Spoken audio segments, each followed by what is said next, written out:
In a hospital room silent as a held breath deep in the night, beneath the cold white light,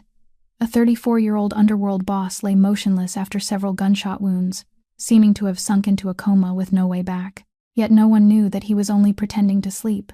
to listen to the whispers behind the door, to hunt down the traitor who had sold him out, and to escape an empire of power that had worn his heart down to nothing. For 10 long years, no one had dared to touch him. No hand had ever reached out from worry for the man himself, rather than for the throne he represented. Then, deep in that night, a poor nurse assigned to care for that mysterious room stepped inside, bringing with her a sincere devotion and a warmth his cruel world had never known. It was the quiet, selfless kindness of that stranger that gently touched the ice around his heart, ice that had seemed impossible to break, opening a deeply moving story that no one could ever have imagined. If this story touched something in your heart,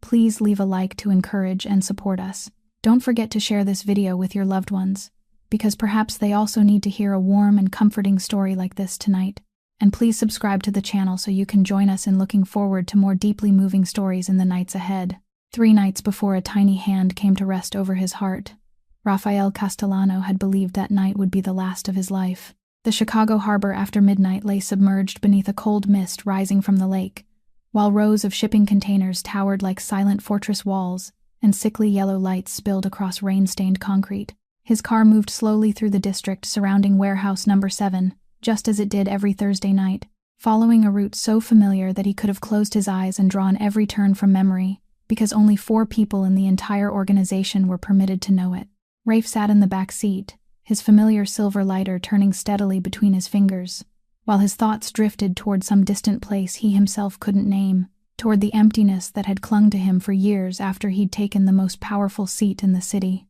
Then, in a single instant, everything shattered. The headlights of 2 unmarked vehicles flared blindingly from opposite ends of the alley at the same time, and before the driver could shout a warning, a barrage of deafening gunfire tore through the stillness of the night. The windows exploded into countless shards, metal shrieked and twisted. Rafe felt a searing impact drive through his left shoulder, followed by another blow to his chest that stopped his breath halfway in. The world around him blurred beneath a thick, relentless ringing in his ears. Salvatore Bruno, the man who had stood shoulder to shoulder with him for 12 years, lunged back from the front seat and used his own broad body as a shield, one hand forcing Rafe down against the floor while the other fired toward the dark figures closing in. "Sal, move. We have to go," the man's voice rasped, nearly swallowed by the chaos. Rafe felt himself being dragged across broken glass and hauled toward another vehicle that waited nearby with its engine roaring. And as his body grew as heavy as poured lead, only one thought remained horrifyingly clear within his fading mind. They knew exactly where he would pass, at what time, in which car, and at which unguarded turn. This wasn't some chance ambush carried out by an enemy from the outside. It was a trap laid by someone who possessed information that should have remained buried beyond anyone's reach. Warm blood spread across the front of his shirt, and every breath grew shallower, yet the pain in his body was nothing compared with the truth, slowly taking shape inside him, like an icy blade sinking through flesh and deep into bone. Only 4 people knew that route, 4 people he had trusted almost as deeply as he trusted himself. The car tore through the darkness at a reckless speed, while Salvatore pressed one hand firmly against the wound in Rafe's chest and kept calling his name, begging him to stay awake, begging him to endure just a little longer. Streetlights flashed past the shattered window like the final streaks of falling stars above a life nearing its end, and even as delirium dragged him downward, Rafe clung to one thought as though it were the last lifeline left to him. If he survived, if fate granted him one more breath, he would find the person who had stood in the shadows behind him, the one who had worn the face of a brother before quietly selling him to death. His hand tightened around the blood-speckled silver lighter, and the words engraved into the cold metal pressed against his palm like a silent reminder from those who were gone. In silence, there is strength. Then the darkness finally swallowed him whole. Rafe awakened after 3 days in a private hospital room, on the highest floor of a building his organization had quietly controlled for many years, a place where his men stood guard in every corridor, and every unfamiliar face was scrutinized down to the smallest detail. Cold white light spilled across the thin blanket covering his body. Intravenous lines ran into his arm, and the heart monitor beside him released a steady rhythm of beeps, as though it were counting down every remaining moment of a life that even he sometimes couldn't understand the purpose of living. At 34 years old, Rafael Castellano held an empire in his hands, one that stretched from Chicago's busiest harbors to the nameless warehouses rising along the lakeshore. Hundreds of men lowered their heads when he passed, and dozens of powerful figures watched their words whenever his name was spoken. Yet as he lay there within those 4 silent walls, he realized that no one truly belonged to him. There was no hand waiting for him to return, no voice speaking out of concern for him alone rather than for the empire he represented. The power he had sacrificed his entire youth to obtain had turned out to be nothing more than a magnificent castle built upon a foundation of emptiness. The higher he climbed, the lonelier he became, and the more people gathered around him, the more he felt like a solitary man wandering through an endless desert. On the small table beside his bed, the only possession he had asked Salvatore to bring wasn't gold, money, or weapons,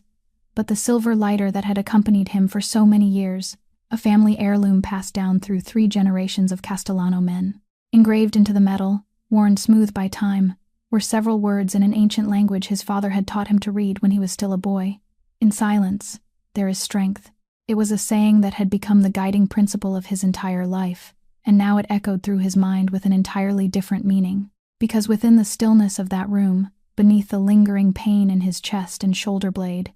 his mind hadn't stopped working for even a single second, and the thought that had followed him since that fateful night had now hardened into a plan so cold and calculated that it was almost terrifying. The traitor was still out there, still wearing the face of a loyal man, still waiting to hear whether Rafe lived or died before deciding his next move, and the only way to lure that snake from its hiding place was to make it believe its prey had completely lost the ability to fight back. So Rafe issued an order that left even Salvatore stunned. He demanded that all his men spread the word that their boss had fallen into a deep coma, that his life was hanging by a thread, and that he was no longer aware of anything around him. He also ordered most of the guards outside his hospital room to be withdrawn, leaving only a few men stationed at crucial points, creating an opening that appeared to be a careless mistake but was, in truth, a carefully constructed trap. Salvatore protested fiercely, and the loyal man's eyes revealed a fear he couldn't conceal, because carrying out such a plan would be no different from exposing his own boss like helpless prey in the middle of open ground. But Rafe merely shook his head, his voice hoarse yet unshakably firm. He told Salvatore that only when the enemy believed he had completely fallen would they become reckless enough to reveal themselves, and only then would he have the chance to look directly into the eyes of the person who had betrayed him. And so, beginning that night, the most powerful man in the city spent his days lying motionless on a hospital bed beneath the cold white lights, his eyes tightly closed, his breathing deliberately even, his ears listening to every footstep and every whisper drifting through the partially opened door. He waited patiently for the traitor to step willingly into his sight,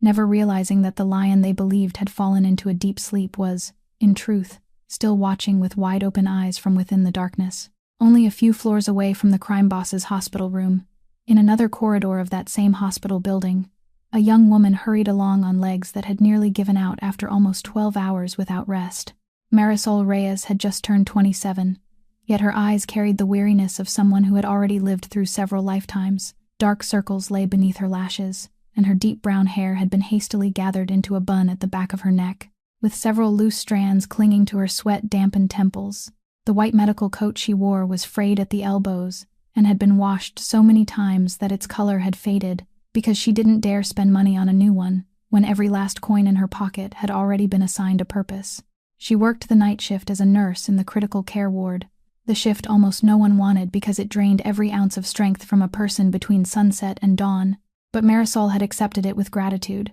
because the night shift paid a little more, and that little difference was, for her, the fragile line between managing to endure and collapsing completely. Her life had been a long chain of losses, each one following the last without mercy. Her mother had died when Marisol was too young to remember her face, and she had struggled through one temporary home after another, never truly having a place she could call her own until she built a small home for herself with her own calloused hands. Now the burden pressing down upon her slender shoulders had grown so heavy that on some nights she felt as though her knees might buckle beneath her, because she wasn't only raising her 3-year-old son alone, but also carrying the crushing cost of medical treatment for her elderly aunt, who lay dying in another hospital across the city. That woman was the only family Marisol had left in this world, the one who had opened her arms and taken her in during the darkest years of her life, when the whole world had turned its back on an orphan child with nowhere to go. Every month, When Marisol held her meager paycheck in her hands, she sat awake until late at night, calculating every figure, dividing the little money she had into careful portions, one for the rent on their cramped apartment, one for her son's milk and food, and one for her aunt's hospital bills. In the end, nothing remained for Marisol herself, yet she had never once complained, because she knew that if she fell, there would be no one left to stand between the people she loved and the hardships waiting to swallow them. Tonight should have been an ordinary shift like any other, until her phone rang a little after 6 o'clock in the evening, just before she was supposed to leave home. The frightened voice of the woman who usually watched her son came through the other end, filled with guilt as she explained that her own child had suddenly developed a dangerously high fever and that she couldn't possibly come. She apologized again and again, but there truly wasn't anything else she could do. Marisol stood frozen in the middle of the small room with the phone pressed to her ear, feeling as though the ground beneath her feet had suddenly given way, because she understood that missing a shift meant losing part of her wages.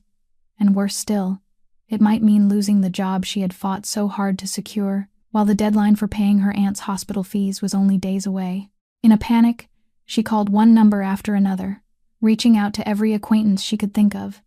but all she received in return were long, hopeless rings or regretful refusals. As the hands of the clock crept closer to the hour when she had to be at the hospital, Marisol realized she had been driven into a corner with no way out. At last, with a heart weighed down by worry and guilt, she knelt beside her little boy, who was playing quietly on the floor, gently stroked his soft hair, and whispered that he would have to come to work with her that night, that he needed to be very good and very quiet for his mother. The little boy simply lifted his clear, innocent eyes to her and nodded, never knowing that his poor mother's desperate decision that night would open the door to a strange turn of fate, one that would forever change the lives of 3 people who had once been complete strangers. When Marisol led her little son, Milo, through the hospital's rear entrance after night had fully fallen, her heart pounded violently inside her chest, because she knew that what she was about to do was absolutely forbidden, that if she were discovered, she could lose everything. But a mother driven to the very edge had no choice left, except to take a desperate gamble. She held tightly to her son's tiny, warm hand, kept her head lowered, and hurried through the deserted corridors, avoiding the eyes of her co-workers and the cameras mounted on the ceilings, until she managed to bring the little boy to the seldom-visited highest floor, where there was a small room that had long been abandoned, once used for storing old linens and bedding but now forgotten by everyone. Marisol pushed open the decaying wooden door, which gave a long, creaking groan. Inside stood tall stacks of blankets and sheets covered in the dust of passing years. She quickly spread the cleanest blankets she could find in a hidden corner, arranging them into a small, warm nest, then placed in her son's hands the bread spread with butter that she had brought from home, along with the old stuffed bear he always clutched close whenever he slept. She knelt beside him and gently cupped Milo's round face between her hands, her eyes filled with both love and urgency as she told him that he had to remain perfectly still, that he mustn't leave the room or make any noise, and that she would come back to check on him whenever she could. The little boy obediently nodded, his clear eyes shining with absolute trust in the mother he loved more than anyone else in the world. Marisol pressed a long kiss to his forehead, then forced herself to step away and closed the door behind her, her heart tightening with worry. But the moment she turned around, she nearly jumped out of her skin when she saw a shadowy figure standing silently at the far end of the dark corridor. It was Delia, an older nurse who had worked at the hospital for many years, a woman with a weathered face and experienced eyes that had witnessed countless human stories unfold within those cold hallways. In that moment, Marisol felt as though the entire sky was about to collapse upon her. She began to stammer out an explanation, tears already gathering at the corners of her eyes, but Delia merely studied her for a long while with a strange expression. Then, instead of speaking the words of accusation or issuing the threats Marisol had feared, the woman simply released a quiet sigh, glanced toward the linen room door, then looked back at her and said in a low, rough voice that she hadn't seen anything, that she had once been a mother too, and that there were some things only mothers could truly understand about one another. With that, Delia turned and walked away, leaving Marisol rooted to the floor in the middle of the corridor as 2 streams of grateful tears rolled down her cheeks. She understood that she had just received a silent act of mercy she would remember for the rest of her life. She hurriedly wiped away her tears, straightened her uniform, and returned to her duties with even greater determination than before. Yet that night, fate seemed to have already prepared an unexpected turn for her. because the moment she returned to the nurse's station, the head nurse called her aside and quietly informed her that she had been chosen for a special assignment that night, caring for an extremely important patient in room 407, a patient whose identity was being kept completely secret and whom only the most trusted staff members were permitted to approach. What made Marisol's heart race wasn't the honor of being selected, but the amount of the bonus whispered into her ear, a sum so large that she had to ask twice to make certain she hadn't misheard. It was enough money to pay her aunt's hospital expenses in full, to buy Milo a new pair of shoes, and to allow her small family to breathe freely after so many suffocating months. Yet as she walked along the silent corridor toward that mysterious room, a cold and uneasy premonition suddenly traveled down her spine. Men dressed in black stood silently on guard at the corners of the hallway, and a suffocating tension hung over the entire area. Everything seemed to whisper that something wasn't right behind that door. But when she thought of her son's face and her dying aunt, Marisol drew a deep breath, buried her fear at the very bottom of her heart, and reached out to push open the door to room 407. It was very late at night when Marisol pushed open the door to room 407 for the first time and began her private duty shift, and the instant she stepped inside, a chilling cold seemed to close around her, for the vast room was submerged in a lifeless white glow, and at its center lay a tall, powerfully built man, motionless upon the hospital bed, his face stern and forbidding, even in what appeared to be deep sleep, while machines surrounded him, releasing steady beeps that sounded as though they were counting down every fragile moment of a life hanging by a thread. She had heard enough fearful whispers about this mysterious patient to make her hands tremble as she approached him, but the instincts of someone whose calling was to heal soon overcame her fear, and she reminded herself that no matter who the man lying before her might be, at that moment he was simply an injured human being in need of care. And so Marisol began her work with all the devotion that came naturally to her, gently examining every intravenous line, carefully replacing the dressing over the wound in his chest with hands so tender that she didn't make a single sound, then dipping a soft cloth into warm water and patiently wiping away the fine beads of sweat that had gathered across the stranger's brow, which was drawn tight beneath the dull, lingering ache of pain. What Marisol didn't know was that the man lying so still beneath the appearance of unconsciousness was, in truth, fully awake, every one of his senses remaining sharp and watchful within the darkness. And the moment her hand touched him for the first time, every muscle in Rafe's body tightened at once with the instinct of an animal that had survived by never letting down its guard. His mind sounded a violent warning, preparing him for the possibility that she might be an assassin planted there to finish him while he was at his weakest. Yet what touched his flesh wasn't the cold edge of a blade or the soulless muzzle of a gun he had been expecting, but a hand that felt strangely warm, carrying a sincere tenderness he hadn't experienced in a very long time. A thoughtful kindness without calculation, the kind of care that even those closest to him had never given him in this way. Rafe opened his piercing eyes slightly in the dim darkness and silently watched the woman bending over him, and beneath the soft light spilling down upon her, he saw a young face marked by quiet weariness and hardship, dark shadows beneath her lashes, a faded and worn medical coat, and rough hands cracked from years of exhausting labor. Every detail told him that life had drained this woman, nearly to the last of her strength, and yet she was still caring for a stranger with the tenderness she might have given to someone of her own blood. Throughout all the years he had spent at the summit of power, Rafe had grown accustomed to people fearing him, bowing before him, flattering him for their own gain, or hating him in silence, but no one had ever treated him with such unconditional gentleness. No hand had ever touched him without calculation or fear, and that simple truth stirred something strange within the hardened heart he had believed long dead. Marisol continued working tirelessly, unaware that she was being watched, occasionally releasing a quiet sigh, her eyes drifting into a distant sadness, as though they carried the crushing weight of private burdens. And there came a moment when she carefully drew the blanket higher and smoothed it neatly over him, her lips moving with the faintest whisper as she prayed that this unknown patient would recover soon. It was a sincere blessing rising from the deepest place in her heart, offered to a man whose face and name she had never known before that night. That tiny whisper fell like a drop of warm water upon the thick wall of ice that had surrounded Rafe's heart for so many years, cracking it open, and as the man of steel lay there in the darkness, he felt his spirit soften for reasons he couldn't understand, moved for the first time in many years by the kindness of a stranger, never imagining that this ordinary, impoverished woman would one day become the flame that warmed the whole of his frozen life. Over the nights that followed, Marisol continued to be assigned to care for the special patient in room 407, never realizing that every gentle gesture she made was being silently observed by a pair of watchful eyes behind the carefully maintained pretense of unconsciousness. She went on devoting herself to her work with the full weight of her professional conscience, never once becoming careless or perfunctory, simply because her patient appeared unable to notice. On the contrary, she tended to him with even greater care, because deep in the heart of that compassionate nurse lived the belief that even someone lost in a coma could still feel the warmth of sincere concern. On certain nights, when her duties had quieted, Marisol would sit down in the chair beside his bed, and as though she had finally found someone to whom she could pour out the burdens of her heart, even though he couldn't answer her, she would softly tell him about the sorrows she carried inside, about the long months of struggling to survive,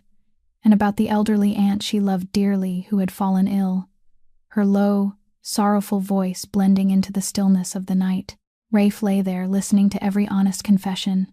and through the broken pieces of her stories, he gradually began to see the shape of the storm-filled life this small woman had endured with such quiet courage, a life marked by loss and deprivation that had somehow never stripped her of her goodness. He came to realize that although he and Marisol seemed to belong to two worlds separated by an impossible distance, they shared the same profound loneliness, hidden carefully behind an outward strength neither of them allowed the world to question. Then, one night, while Marisol was carefully changing his bandages, her hand accidentally brushed against the silver lighter resting on the small table beside his bed. She picked it up with mild curiosity and studied the worn inscription engraved into the metal, then placed it back exactly where it had been with quiet respect, thinking that it must surely be something deeply precious to the stranger lying before her. At that very moment, a deep, hoarse voice that hadn't been heard in a long time suddenly broke through the silence of the room,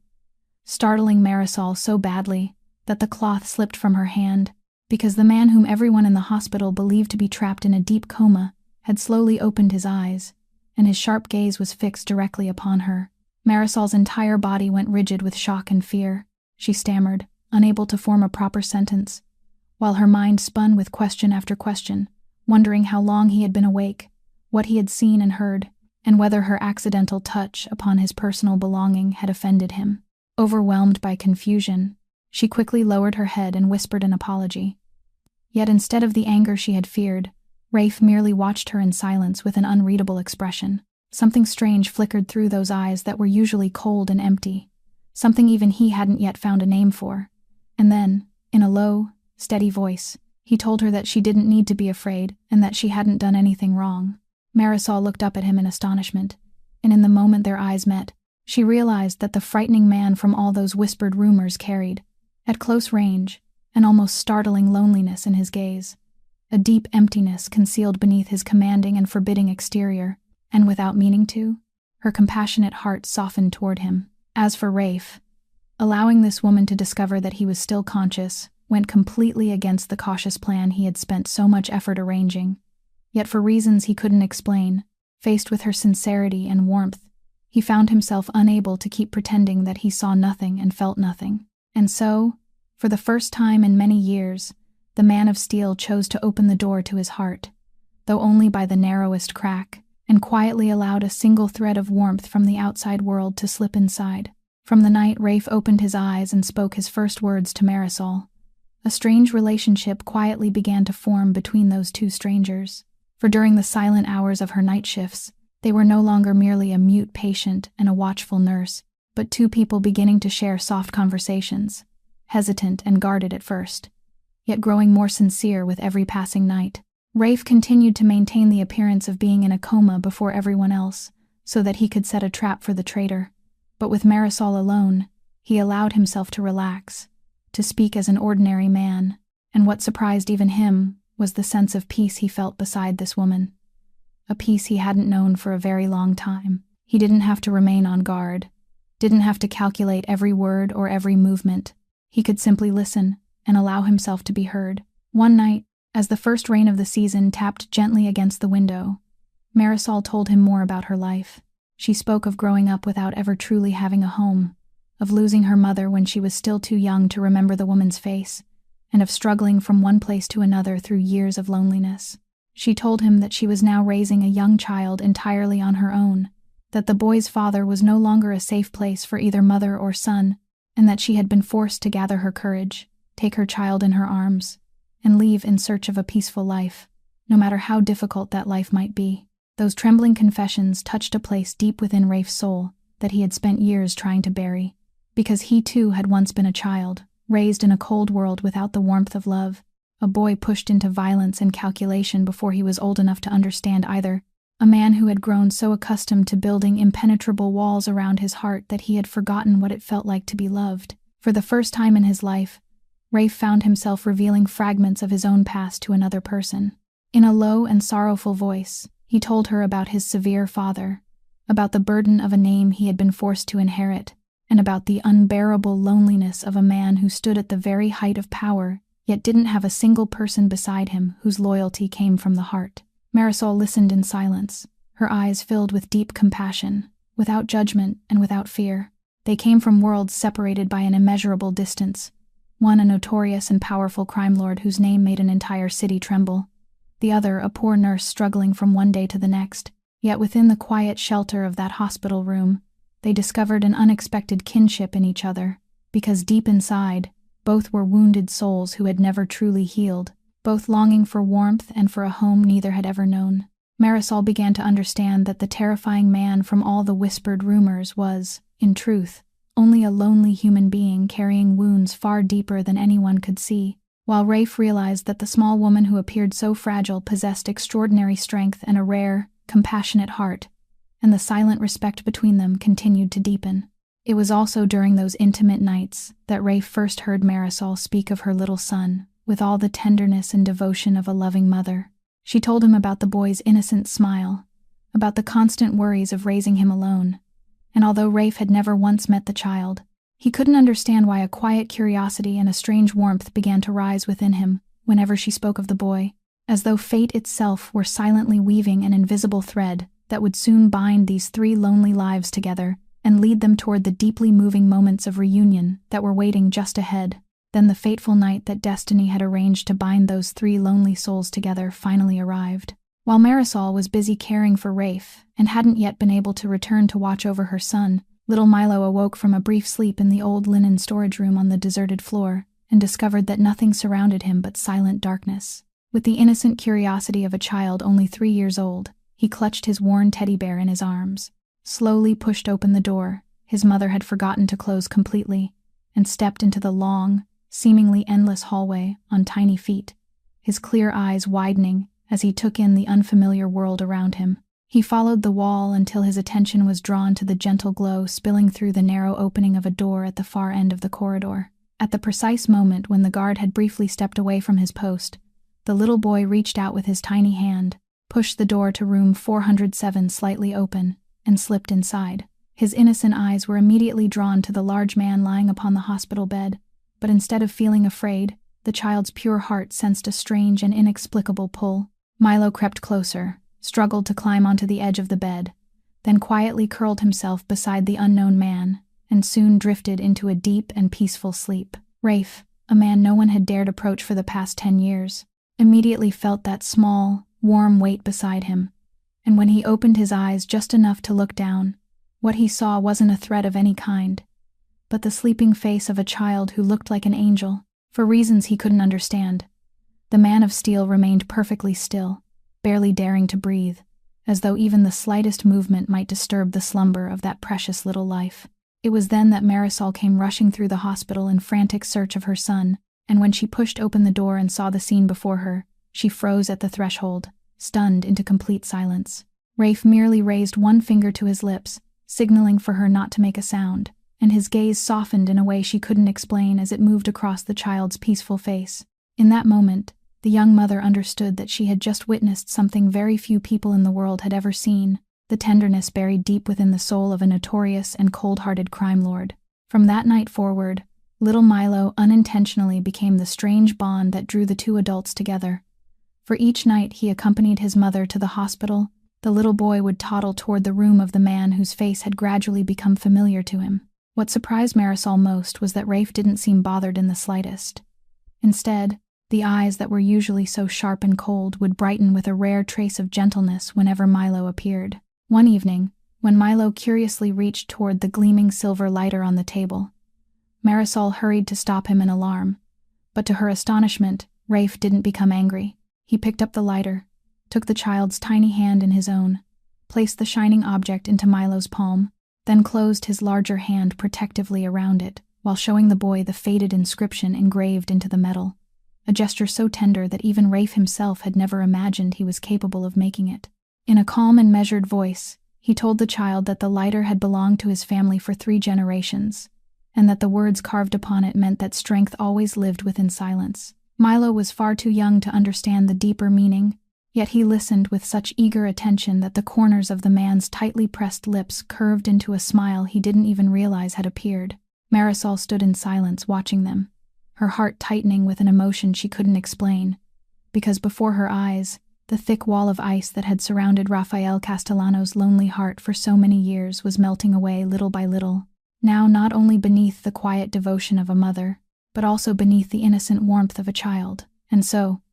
3 people, who had once been strangers, slowly drew closer, silently weaving together the home that each of them had longed for from the deepest place within their hearts. Although Rafe's hardened heart had begun to stir beneath the devotion and warmth brought into his life by the poor woman and her little child, the instinctive vigilance engraved into the flesh and blood of a man who had survived countless conspiracies and betrayals still wouldn't allow him to lower his guard. In his world, kindness was often nothing more than betrayal's most sophisticated disguise, and a woman who had suddenly appeared at such a sensitive moment, assigned to care for him while he was setting a trap for the traitor within his organization, could very well have been a piece deliberately placed by the enemy lurking in the shadows. Therefore, during one of Salvatore's visits to report on the situation, Rafe quietly ordered his loyal guard to conduct a thorough and secret investigation into the background of the nurse named Marisol Reyes, uncovering every hidden corner of her life, to determine whether she truly was the person she appeared to be, or whether some other scheme lay concealed behind that weary and pitiable exterior. Only a few days later, Salvatore returned with a thin file in his hand, and what he reported surprised even Rafe himself, because the woman's life unfolded across those pages, exactly as she had described it. There wasn't a single contradiction or suspicious detail, only the accumulated hardship and loss of a human being, repeatedly pushed from one misfortune to another by fate. Yet one detail in the report caused Rafe to frown, and remain deep in thought for a long time. It concerned an incident several years earlier, when Marisol had worked at a small private clinic and accidentally discovered that her employer had been falsifying medical records in order to profit from insurance claims involving impoverished patients. She had been offered a large sum of money, enough to completely transform the difficult life she was living at the time, in exchange for signing her name to those fraudulent documents and remaining silent about what she knew. But the impoverished woman had refused without hesitation. She had chosen to reveal the truth even though she understood that doing so would cost her job, expose her to retaliation, and drive her into even greater hardship. She had paid an enormous price for her integrity. She was dismissed, placed on a blacklist, and forced to struggle for a long time before finding another position. Yet she had never once regretted her choice, because she believed there were certain things that mustn't ever be traded away, no matter how desperate or poor a person became, and those things were a human being's conscience and dignity. By the time he reached the final lines of the report, Rafael Castellano, a man far too accustomed to watching people sell everything for money, a man who had witnessed trusted brothers turn against him for the smallest promise of personal gain, fell silent for a long while, caught between astonishment and a sense of respect he hadn't felt for anyone in many years. He realized that this woman's goodness wasn't a mask designed to win his favor, nor was it a calculated strategy meant to bring her closer to him. It was her true nature, rooted deeply within the foundation of her character, an unbreakable dignity that neither poverty nor temptation had been able to destroy. That truth allowed him to trust her, not because of some uncertain emotion that could easily mislead his judgment, but because of the coldest and most undeniable evidence. From that moment forward, the way Rafe looked at Marisol changed completely. The wary scrutiny of a man constantly searching for hidden traps gave way to a profound respect for someone who had dared to live honestly in a world overflowing with deception. And within the heart of a man who had believed every feeling inside him had long since withered away, a new emotion he still didn't dare name began quietly to take root, growing a little stronger with every night he silently watched the slender, hard-working figure of the poor nurse moving faithfully beside his hospital bed. The growing respect and affection within Rafe's heart compelled him to do something he had never considered before, quietly learning more about the dying Aunt Marisol worried about day and night, the only family she had left, whose mention always brought tears to her eyes. One afternoon, when his health had recovered enough for him to sit up and move around in secret, Rafe instructed Salvatore to take him quietly to the hospital where Marisol's aunt was being treated. He wanted to see with his own eyes the woman who had raised someone with such an upright and honorable soul, and perhaps, somewhere deep inside, he also hoped to find a way to help Marisol discreetly, without injuring her pride. When he entered the small, cramped hospital room where the elderly woman lay half-conscious amid intravenous lines, a strange and indescribable feeling suddenly rose within him, because the aged face deeply marked by time seemed to awaken some distant and hazy memory he couldn't quite grasp. Something both familiar and elusive, like mist at dawn. He moved closer to the bedside, and at that moment, the elderly woman slowly opened her clouded eyes. Her gaze settled upon his face, then suddenly widened in astonishment. Her trembling lips formed a name that turned Rafe's entire body to stone. It was the name of his father, the man who had died many years earlier, the previous head of the Castellano family. The elderly woman stared at him without looking away, her weak and broken voice filled with emotion as she said that he looked remarkably like his father, with the same eyes and the same bearing. Then, from the dry lips of a woman nearing the end of her life, a secret buried for decades slowly came to light, a truth that left Rafe so stunned that he couldn't speak. She told him that many years earlier, when she had been a young nurse working under another name, a gravely wounded man had been brought to her in secret during a stormy night,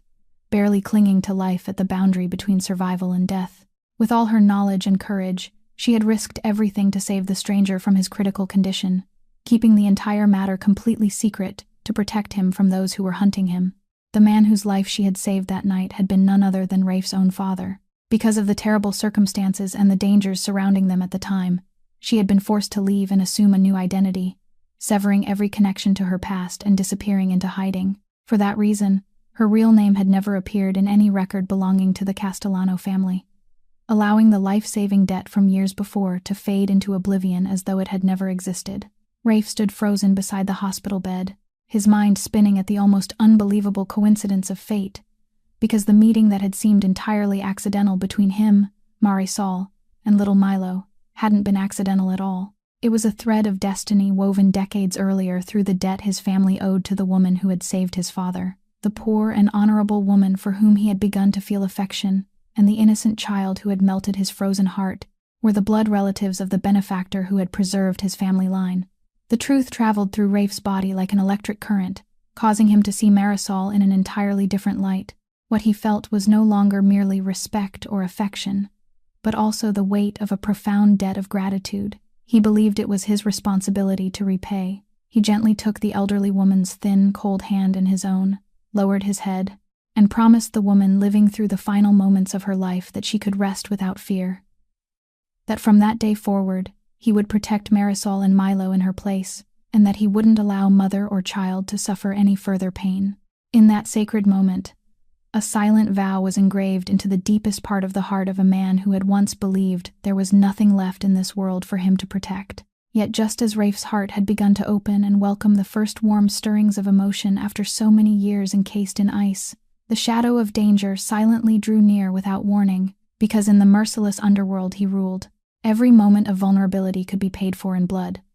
The man behind the bloody ambush that night was none other than Don Cesare Ferro, the head of a long-standing rival family who had dreamed for years of seizing the prosperous harbor territory controlled by the Castellano family, and now that he had learned the enemy's leading lion was still alive but gravely wounded and weakened, the old man knew that a once-in-a-lifetime opportunity to destroy his rival had finally arrived.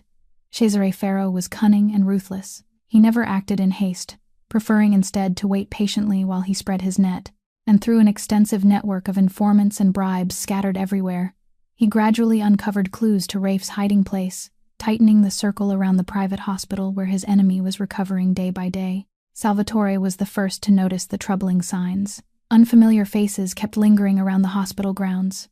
Vehicles without license plates waited at street corners, and discreet questions were being asked about the special patient on the upper floor. Guided by the sharp instincts of a battle-hardened soldier, he immediately understood that the Ferro family's claws were closing in. He hurried to report everything to Rafe, his face tense and his voice urgent as he warned that the hospital was no longer safe, that the Pharaoh men had discovered their location and could strike at any moment, and that remaining there would be no different from sitting still and waiting to die while the enemy sharpened its blades.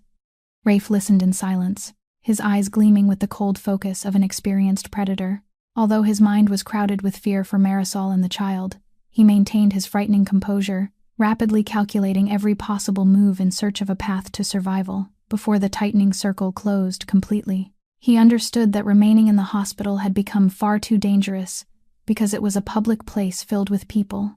and if violence erupted, his life wouldn't be the only one at risk. Countless innocent people could be caught in the bloodshed,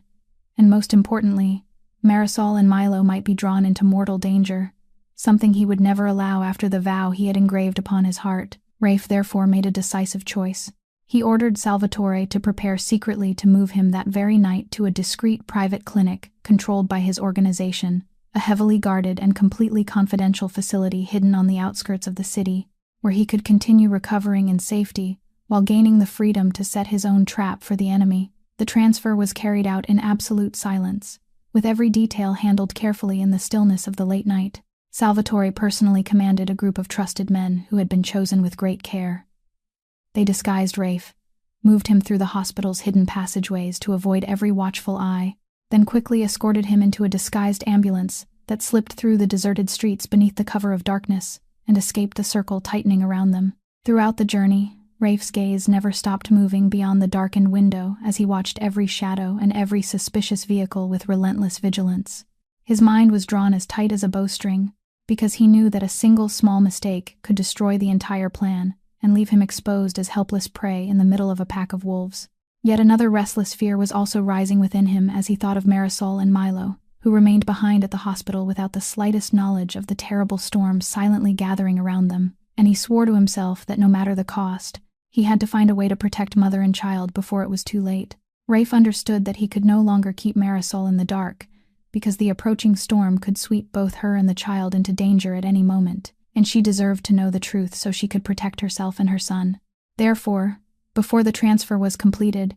he had someone ask Marisol to meet with him in private, and in the silent room where only the two of them remained, he told her in a deep, hoarse, yet forthright voice who he truly was. He explained that the name Rafael Castellano, which she had only vaguely heard whispered in passing, belonged to the powerful crime boss who stood at the head of an entire underworld empire controlling the city's harbors, that his wounds hadn't come from an accident but from a bloody assassination attempt carried out by his enemies, and that because of him, she and her son might now be standing at the edge of mortal danger. Each word struck Marisol's mind like the blow of a hammer, making her stagger backward. Her face turned deathly pale, and her eyes widened in horror as every scattered piece she had noticed over the past several days suddenly came together to form a terrifying picture. The men dressed in black who guarded the corridors so closely, the deadly tension hanging over the floor, and the unusually large bonus she had been offered now, all had an explanation, and she realized that she had unknowingly stepped into a world far more dangerous than anything she had ever imagined. In that moment, the old fear she had believed long buried rose violently inside her like a tidal wave and threatened to drown her. Memories of the man from her past returned to haunt her. The man who had once filled her life with fear and tears, who had forced her to clutch her newborn child in her arms and flee into the night in search of somewhere peaceful, and now she found herself standing before another man who belonged to a world even darker and far more violent. The mother's heart within her screamed that she had to run immediately, that she had to take Milo and disappear as far from this place as possible, that she had to protect her son from every danger just as she had done before, because she had sworn that she would never again allow him to grow up beneath the shadow of violence and fear. Tears streamed down her face as she stammered that she had to take her son away, that she couldn't allow him to become involved in anything so dangerous, that she was too exhausted from living every day in constant fear, and she turned to flee from the suffocating room. But at that moment, Rafe called her back, and what made Marisol stop wasn't his authority or any threat in his voice, but the rare sincerity coming from that man of steel. In a low, deep tone filled with something she couldn't quite understand, he told her that he swore he would never allow a single hair on her head or Milo's to be harmed, that he understood the fear inside her because he too had once been a child, raised amid ruin and brutality, and that he would use all his power and even his own life to protect them both. Then he revealed something that left Marisol stunned and struggling for breath. He told her about her dying aunt, about the life-saving debt the elderly woman had created many years earlier when she had saved his father, about the invisible thread of fate that had bound their lives together decades before, and that protecting Marisol and her son was no longer merely something his heart desired, but also a sacred debt of gratitude he was willing to spend the rest of his life repaying. Marisol stood motionless as the tears continued to fall, but now the fear in her eyes slowly began to give way to something else, because when she looked deeply into the eyes of the man before her, she didn't see the cold cruelty described in the rumors, nor did she see the empty, calculating gaze she had once feared in her former husband. Instead, she saw a profound loneliness and a raw sincerity so exposed that it made her heart tremble, and in that moment of agonizing conflict between reason, which urged her to flee, and instinct, which whispered that she should trust him, the young mother made a choice that would forever change her life. She gave a slight nod, deciding to place her fragile trust in this powerful yet lonely stranger, choosing to remain rather than turn her back and run. After settling into the discreet private clinic on the outskirts of the city, Rafe began devoting the full force of his sharp mind to uncovering the traitor who had sold him out on that fateful night, because he understood that as long as the poisonous snake remained hidden among his most trusted men,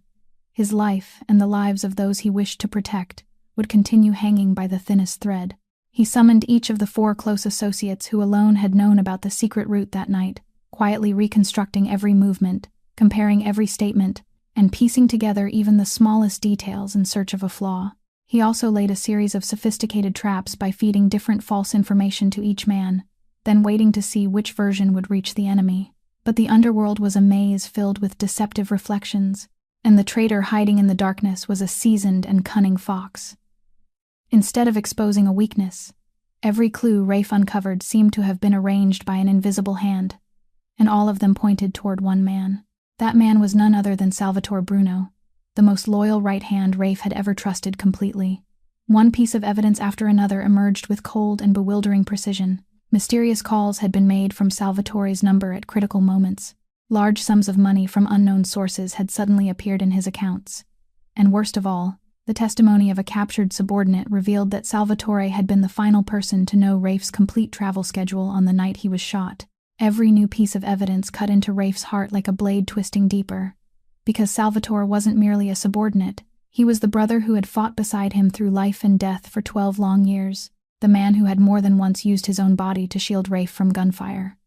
The man Rafe had believed he could trust more deeply than he trusted himself. That terrible suspicion gnawed relentlessly at Rafe's soul, trapping him in an agonizing inner struggle between the cold logic pointing directly at his closest brother and the heart that stubbornly refused to believe Salvatore could ever betray him. The atmosphere within the organization quickly became suffocatingly tense as whispers of distrust began to spread. The men under Rafe's command started watching Salvatore with guarded and suspicious eyes. Conversations abruptly fell silent whenever he passed, and Salvatore himself could feel the circle of doubt tightening around him. The loyal man was both confused and devastated, because he knew he was innocent, yet he couldn't find any way to prove it against evidence that appeared absolutely conclusive. On some nights, Salvatore came to Rafe's bedside, his eyes filled with profound hurt as he looked directly at the brother to whom he had sworn lifelong loyalty. He pleaded with Rafe to believe that he had never betrayed him and never would, that someone was deliberately constructing this entire scheme to destroy him. But against the mountain of evidence, those words now sounded painfully weak and suspicious. Rafe lay there in silence, studying the face of his trusted brother and trying to read the truth hidden behind his eyes. But for the first time in his life, he felt genuinely lost. Because if even Salvatore could betray him, then who in this world could still be worthy of his trust? That poisonous doubt continued spreading like oil across water, slowly contaminating every relationship and testing the faith of a man who had already tasted betrayal far too many times, pushing them all toward the edge of a storm that was about to erupt. As the circle of suspicion and danger tightened around them with each passing day, the sharpened instincts of a man who had survived countless battles warned Rafe that a terrible storm was drawing near, and his first thought wasn't for his own safety, but for how he could remove little Milo from the danger before everything erupted. He understood that no matter how heavily guarded the private clinic might be, it would soon become a battlefield once the Pharaoh family made its move, and an innocent child mustn't be allowed to remain anywhere violence could break out at any moment, because the promise to protect mother and son that he had engraved upon his heart now outweighed every other calculation. Rafe therefore called Marisol to him, and in a voice that was firm yet gentle, he persuaded her that the safest choice was to take Milo out of the city and send him somewhere far away, to a peaceful little house hidden among the quiet countryside that his organization had secretly prepared for emergencies such as this. At first, the mother's heart within Marisol twisted painfully at the thought of being separated from her little boy, even for a short while. She worried about everything. She feared he would cry for her, that he would become frightened in an unfamiliar place, but when she looked into Rafe's sincere and resolute eyes, and understood that this was the only way to keep her son safe, she wiped away her tears and agreed. The person Rafe trusted with the responsibility of taking Milo into hiding was none other than Delia, the kind older nurse who had once quietly looked the other way when Marisol hid her son in the linen room, a gentle woman with the heart of a mother whom both Marisol and Rafe believed would care for the little boy with genuine love. Before they parted, Marisol knelt and held her son tightly against her chest, struggling to keep her tears from falling so she wouldn't frighten him. She gently stroked his soft hair and whispered that he needed to be a good boy and go on a little trip with Miss Delia for a while, that it would be a wonderful adventure filled with wide-open fields and skies crowded with stars, and that his mother would come for him as soon as she could. Milo innocently believed every word and merely asked whether Uncle Rafe would come and play with him too. The simple question left both Marisol and Rafe overcome with emotion, and the man of steel stepped forward, lowered himself until he was at the child's level, and placed something Milo loved deeply into his tiny hand. It was the silver lighter that had been passed down through Rafe's family. He told the little boy to keep it safe for him as though it were a treasure, and promised that he would come and find him to take it back, making it a solemn promise that would help the child leave without fear. Milo cried out with joy and clutched the precious gift tightly, his clear eyes shining with childish happiness, completely unaware of the storms waiting ahead. Then he wrapped his tiny arms around Rafe's neck and pressed a soft, affectionate kiss to the man's cheek, causing Rafe's hardened heart to melt completely in that sacred moment of warmth. And when the car carrying Milo and Delia slowly disappeared into the darkness, heading toward the distant and peaceful countryside where the little boy would be protected from every danger, Marisol and Rafe stood silently watching it go, both relieved that the child had been taken somewhere safe and burdened by the same terrible feeling that this brief moment of peace was merely the frightening stillness before the true storm arrived. That night, after darkness had descended thickly over the private clinic in the secluded outskirts of the city, Rafe lay awake, unable to find even a moment of sleep. His mind remained tormented by the evidence against Salvatore, because something continued to trouble him deep inside, an instinct warning him that the more smoothly and perfectly every detail aligned, the more suspicious it became, for in all his life he had never known a traitor careless enough to leave behind so many obvious traces. He turned every fragment over again in his mind, and then a small detail he had overlooked until that moment suddenly flashed before him like lightning tearing through a fog of doubt. On the night he had been shot, Salvatore hadn't been the only person who knew that Rafe would change his route at the last minute, because Rafe himself had made that decision while sitting inside the car, and there had been only one other person he had called to arrange his reception at the destination, someone he had trusted so completely that he had never doubted him for even a single second. Just as that realization began to reveal the horrifying truth, strange sounds suddenly rose outside the clinic, hurried footsteps, tense whispers, and then the door to his room swung open. One of Rafe's most trusted men entered with an expression so calm that it sent a chill through the air. It was Carlo, the steward and close advisor, who had served the Castellano family for more than 15 years, the man Rafe had always respected and trusted as though he were his own uncle. Carlo closed the door behind him, and the corner of his mouth lifted into a sinister smile Rafe had never seen before. In a voice so smooth that it was almost terrifying, he calmly confessed everything. He admitted that he had been the one secretly directing the entire scheme, that he had sold Rafe's route to the Faro family on that fateful night, and that he had fabricated every piece of evidence in order to place all the blame upon the innocent Salvatore, turning a loyal man into a traitor in the eyes of everyone around him. Rafe stared at the man before him in stunned silence, as the entire understanding of loyalty he had spent years building collapsed into ruins, because he couldn't believe that the person who had betrayed him was Carlo, the composed and disciplined man who had always remained in the background taking care of every detail, the man Rafe had never thought to question. With his voice trembling from rage and pain, Rafe demanded to know why someone who had served the family for so long could turn against them, and Carlo merely gave a bitter, contemptuous laugh. He said that for all those years, he had been forced to bow his head and live as a servant beneath the Castellano father and son, swallowing his resentment while watching men less capable than himself occupy the highest seats of power. Don Cesare Ferro had promised him everything he had always desired: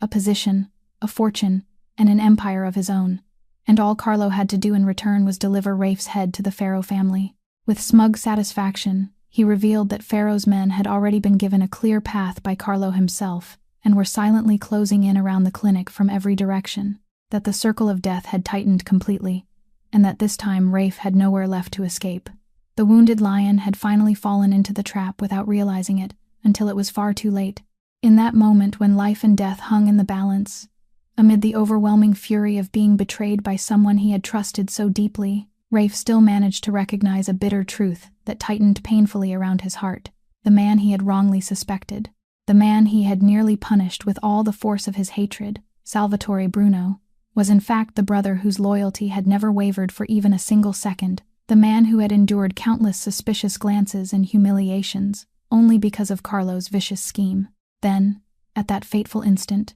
just as Carlo finished speaking and signaled for the men outside to storm the room, the door behind him burst open. Salvatore appeared with the men who were truly loyal to Rafe, because the faithful guard had never stopped investigating in secret to prove his innocence, and he had uncovered the identity of the real traitor at the most desperate moment of all, setting the stage for a deadly confrontation that could no longer be avoided. Salvatore's timely arrival ignited the deadly confrontation in the darkness of the night, because the instant Carlo realized his conspiracy had been exposed, he immediately signaled the Ferro family's men waiting in ambush outside to storm the building all at once, transforming the once silent private clinic into a chaotic battlefield filled with shouted commands and the thunder of rushing footsteps. Salvatore and the loyal men with him quickly formed a defensive line and stopped the first wave of attackers, escorting Rafe toward the rear to protect their boss, while Rafe himself, though his body hadn't fully recovered, forced himself to rise and take hold of a weapon, his eyes once again turning as cold and sharp as those of the crime boss who had once made an entire city tremble. The fighting raged fiercely through every corridor and room, as both sides struggled for control of each position. Deafening bursts echoed throughout the building, thickening the air with the smell of gunpowder and death. But amid all that chaos, the only thing that tightened Rafe's heart with fear was Marisol's presence, because she was still on duty caring for him that night and was now trapped at the very center of the storm of bullets. The young nurse pressed her trembling body behind the corner of a wall, her heart beating wildly with terror at the violence she had never witnessed before. But she forced herself to remain calm and silently thanked heaven that Milo had already been taken somewhere safe. She knew she had to find a way out of that dangerous place, so she wouldn't become a burden to Rafe and the men fighting around him. When the gunfire near her position briefly subsided, Marisol held her breath and followed the wall toward the emergency exit,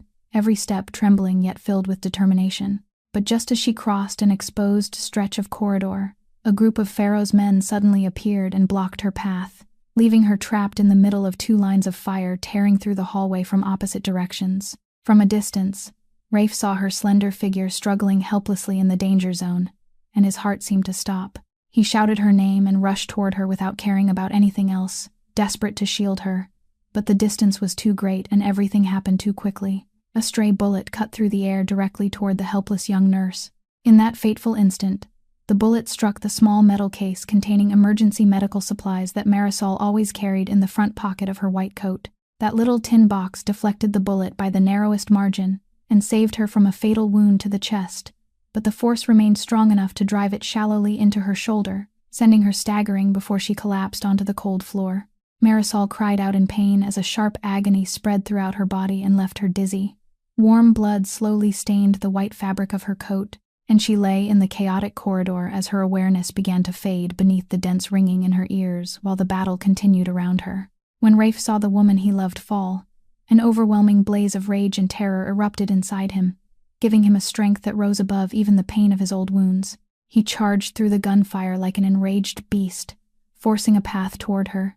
then dropped to his knees and gathered her limp body into his arms as anguish tore through his heart. He pressed one hand firmly against the wound in her shoulder to slow the bleeding, and his usually cold voice now trembled with choked emotion as he called her name again and again, begging her to keep holding on, begging her to open her eyes and look at him. promising that he would get her out of there no matter what it cost. Cradled in the arms of a powerful man who had become utterly helpless before the fragile life of the woman he loved, Marisol managed to open her eyes for only a moment and look at him with a faint smile upon her lips before slipping into unconsciousness, leaving Rafe clutching her tightly amid the wreckage of the battlefield, his heart shattered into countless pieces by the fear of losing the woman who had brought warmth into his frozen life. While Rafe knelt in the corridor holding Marisol tightly as she struggled for breath in his arms, Salvatore rose to shoulder the responsibility of commanding all the loyal forces. The guard who had been falsely accused now fought with iron determination, not only to protect his boss, but also to wash away the humiliation he had endured throughout the past several days. With the skill of a battle-hardened soldier and his thorough knowledge of every corner of the clinic, Salvatore quickly reorganized their formation, sealed every escape route, and launched a disciplined and relentless counterattack against the Pharaoh family's men. Step by step, he forced back an enemy that had once held the advantage, reversing the course of the entire battle. Driven into a desperate position and stripped of their initial element of surprise, the Pharaoh ranks began to fall into chaos and collapse. The hired men who had risked their lives only for money threw down their weapons and fled one after another when they realized they couldn't overcome the loyalty and courage of those defending Rafe. As the battle neared its end, an unexpected turn delivered the final fatal blow to Don Cesare Pharaoh's ambitions. Within his own ranks, the trusted men he had once relied upon turned against him at the decisive moment,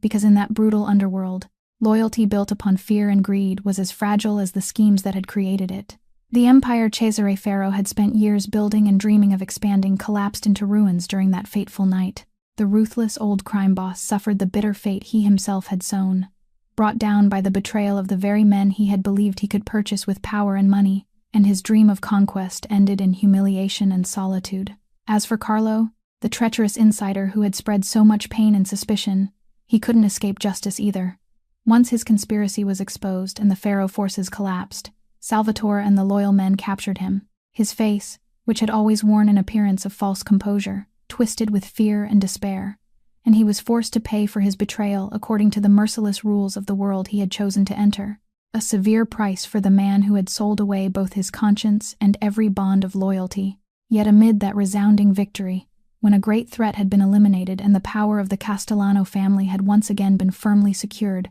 the man who should have stood at the center of the triumph didn't care about any of it. To Rafe, a mighty empire, a glorious victory, and an enormous territory had all become completely meaningless, while the life of the woman he loved flickered as fragilely as a flame in the wind. He held Marisol tightly in his arms and left the entire battlefield in Salvatore's hands, shouting orders that his men bring the finest doctor to save her at any cost. For the first time, the voice of the most powerful man in the city broke beneath fear and helplessness before the boundary between life and death. Without hesitating for even a second, Rafe lifted her limp, blood-soaked body in his own arms, carried her through the wreckage left behind by the battle, and rushed into the night with every last measure of strength remaining in his body and heart. He never stopped whispering for her to stay with him, begging her not to leave now that he had only just found a reason to live. And so, amid the ruins of a bloody night that had reshaped the entire balance of the underworld, the man who had once believed he had nothing left to lose now carried only one desperate longing within his heart: to hold on to the fragile breath of the woman who had quietly entered his life and kindled light within a heart that had seemed extinguished long ago. The surgery lasted for many hours through the night and successfully removed the bullet from Marisol's shoulder blade and stopped the bleeding, but because she had lost too much blood and her body had already been weakened by months of relentless labor, she still couldn't regain consciousness and remained in a deep sleep upon the hospital bed, her face pale and drained of color. Throughout the 3 days and 3 nights that followed, people witnessed a sight no one had ever seen before. Rafael Castellano, the notorious and powerful crime boss feared by the entire city, the cold-hearted man who had never revealed a single moment of weakness before anyone, remained beside the hospital bed of a poor nurse and didn't move even half a step away. He didn't sleep, barely ate or drank, and didn't bother shaving the rough stubble spreading across his hollow face after so many sleepless nights. He simply sat in silence on the hard chair beside her bed, one hand gripping Marisol's cold hand as though he believed that if he released it, she would slip away from him and drift forever into the emptiness beyond his reach. His most trusted men entered and left the room with held breath, speaking softly and moving carefully, while the doctors and nurses learned to walk around the motionless shadow of that man, because everyone could sense that behind his frighteningly silent exterior, was a heart twisting beneath unbearable fear and anguish, a terror against which all his power and wealth had become completely useless. From time to time, he bent close and whispered into her ear words no one had ever heard that man of steel speak before. He told her about his hopes for the future, about a peaceful life where violence and fear would no longer cast their shadows,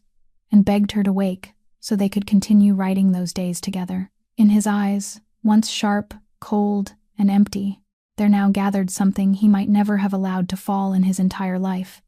the tears of a man pleading with fate. On the morning of the third day, when Delia heard what had happened, she hurriedly brought little Milo back from the countryside. The moment the hospital room door opened, the boy rushed straight to his mother's bedside, his clear eyes filling with tears when he saw her lying motionless. He held her hand and called, "Mommy," in a small voice broken with sobs, then nestled against her like a tiny bird returning to the warmth of its nest. And then, as though the warmth and beloved voice of her little child had awakened her from the deepest reaches of unconsciousness,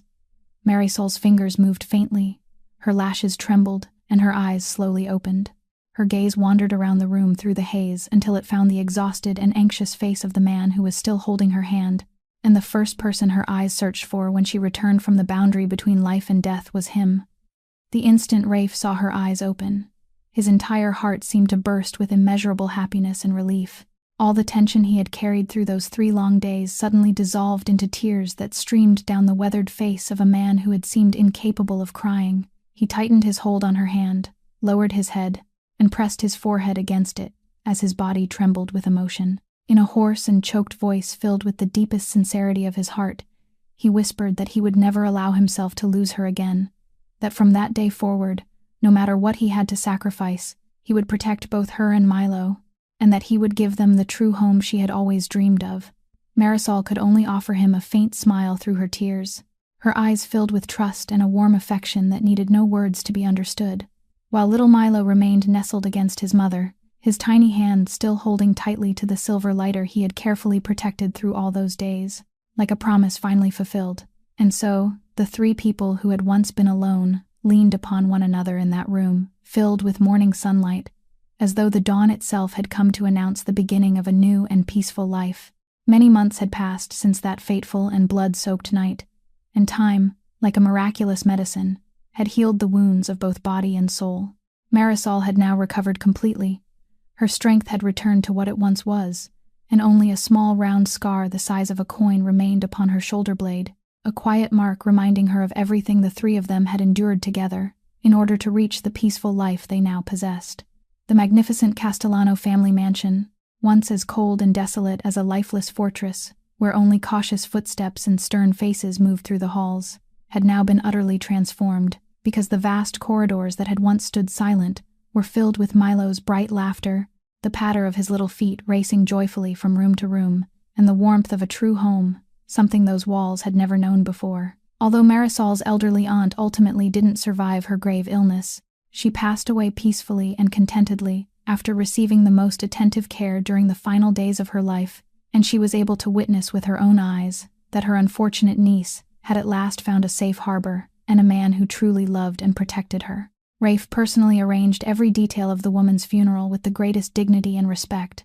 as though repaying the profound debt of gratitude his family had owed her for so many years. One beautiful morning, as the first rays of sunlight painted the sky in shades of rose,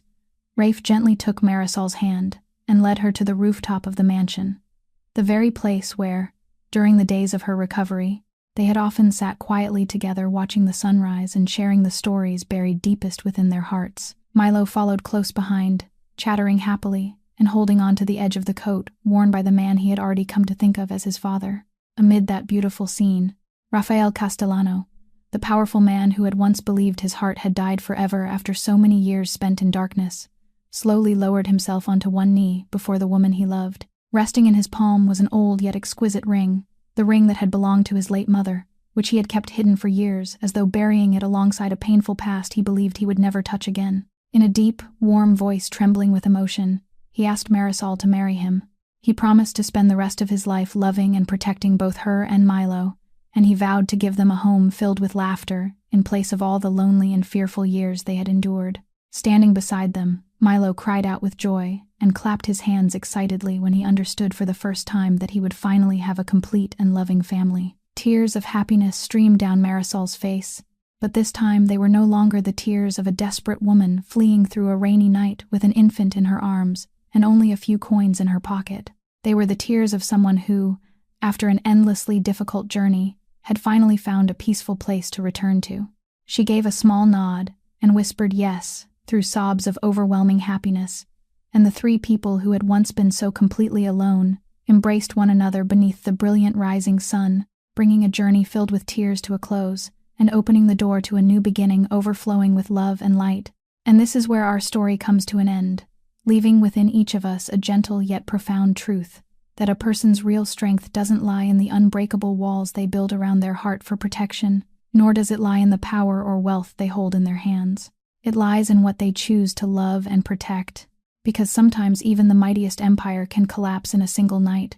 while one tiny hand resting upon a lonely heart can rewrite an entire life. If this story touched your heart, even in the smallest way, please give us a like, subscribe to the channel, and share this video with the people you love so we can continue listening together to many more meaningful and moving stories each day. We would also truly love to know how tonight's story made you feel, what thoughts and emotions stirred within your heart as you followed the journey of Rafe, Marisol, and little Milo. Please leave a few words in the comments below so we may hear the sincere feelings that come from deep within you. Thank you from the bottom of our hearts for taking the time to listen to this story all the way to the end. We wish you and your entire family abundant health, endless joy, and a life filled with peace and happiness every day. Goodbye for now, and we'll see you again in the stories still to come.